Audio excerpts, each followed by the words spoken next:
Assalamualaikum warahmatullahi wabarakatuh. Perkenalkan, nama saya Febi Rahmadayani dengan NIM A1C1191052. Baik, di sini saya akan menjelaskan kembali judul dari mata kuliah saya dengan mata kuliah Kimia Organik 3, rancangan sintesis aspirin dan asam sinamat.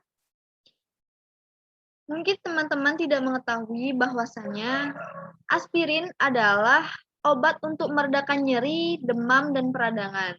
Nah, selain itu, obat yang dikenal juga dengan nama asam asetil salisilat ini juga digunakan untuk mencegah terbentuknya gumpalan darah sehingga menurunkan resiko terjadinya serangan jantung atau stroke pada penderita penyakit kardiovaskular.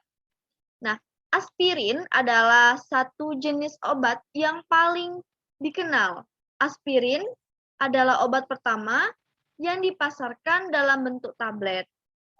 Sintesis aspirin dilakukan untuk memperoleh aspirin berdasarkan proses yang telah ditentukan, agar dapat diketahui cara sintesisnya dan dapat digunakan untuk kegiatan kefarmasian.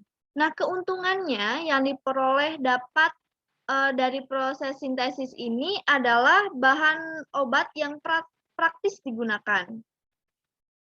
Jika dibandingkan dengan cara mengisolasi langsung dari bahan alam seperti hewan dan juga tumbuhan. Aspirin dapat disintesis dari asam salisilat dan asam asetat anhidrat dengan dibantu dengan asam sulfat pekat. Aspirin memiliki kegunaan untuk meringankan rasa nyeri, terutama sakit kepala, sakit gigi, dan nyeri otot serta menurunkan demam. Aspirin yang sekarang sedang dikembangkan ini memiliki efek antikoagulan dan dapat digunakan dalam dosis rendah dengan waktu lama untuk mencegah serangan jantung.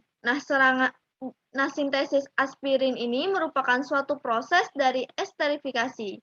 Esterifikasi merupakan reaksi antara asam karboksilat dengan suatu alkohol membentuk suatu ester. Aspirin merupakan salisilat ester yang dapat disintesis dengan menggunakan asam asetat, memiliki gugus COOH, dan asam salisilat memiliki gugus OH. Asam salisilat dicampur dengan asam asetat anhidrat menyebabkan reaksi menghasilkan aspirin dan asam asetat yang merupakan produk sampingan sejumlah kecil asam sulfat.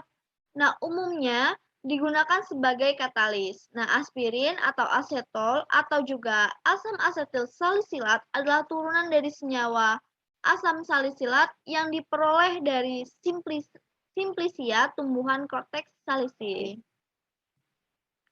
Suatu aspirin diklasifikasikan sebagai reaksi esterifikasi asam salisilat dengan anhidrat asetat turunan asam menyebabkan reaksi kimia yang ternyata asam salisilat ini hidroksil kelompok ester. Reaksi ini menghasilkan aspirin dan asam asetat yang dianggap sebagai produk sampingan dari reaksi ini.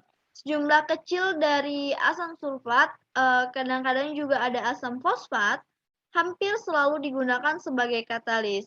Nah, di sini saya contohkan sintesis di mana ada mekanismenya, di mana mekanisme aspirin ini dibuat dengan cara esterifikasi, di mana bahan aktif dari aspirin yaitu asam salisilat yang direaksikan dengan asam asetat anhidrat, atau dapat juga direaksikan dengan asam asetat glasial bila asam asetat anhidrat sulit untuk ditemukan. Nah, asam asetat anhidrat dapat digantikan dengan asam glasial ini dikarenakan asam asetat glasial ini bersifat murni dan tidak mengandung air.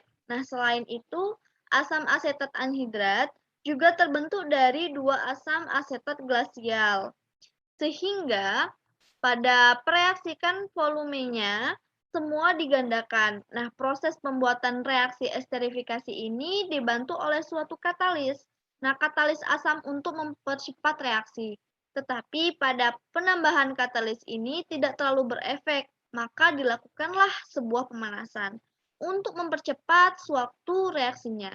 Pada pembuatan aspirin juga ditambahkan air untuk melakukan rekristalisasi berlangsung lebih cepat dan akan terbentuk endapan. Nah, endapan inilah yang merupakan aspirin tersebut. Selanjutnya yaitu adalah asam sinamat. Nah, asam sinamat memiliki rumus kimia C6H5CH CHCOOH atau C9H8O2 yang berwujud kristal putih, sedikit larut dalam air dan mempunyai titik leleh 133 derajat Celcius dan juga serta titik didihnya 300 derajat Celcius. Nah, asam sinamat termasuk senyawa fenol yang dihasilkan dari lintasan asam sikimat dan reaksi berikutnya.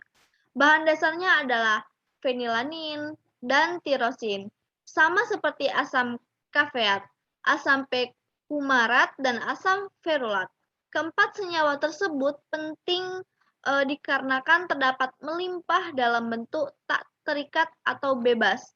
Turunannya termasuk fitoaleksin, kumarin, lignin, dan berbagai flavonoid seperti antosianin.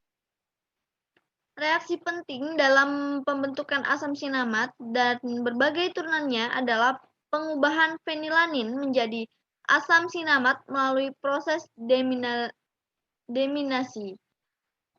Nah, untuk membuat asam sinamat ini dapat saya contohkan dari gambar berikut adalah asam sinamat dan juga turunannya, yaitu ada asam sinamat, asam perkumarat, asam kafeat, asam ferulat, asam quinat, asam klorogenat, asam protokat kuat, dan juga asam galat. Nah, dari sini, sintesis asam sinamat dapat dilakukan melalui reaksi kondensasi. Kondensasi Knoevenagel dan reaksi Perkin. Nah, reaksi kondensasi ini lebih sering digunakan karena jumlah senyawa yang diperoleh lebih banyak dibandingkan dari reaksi Perkin.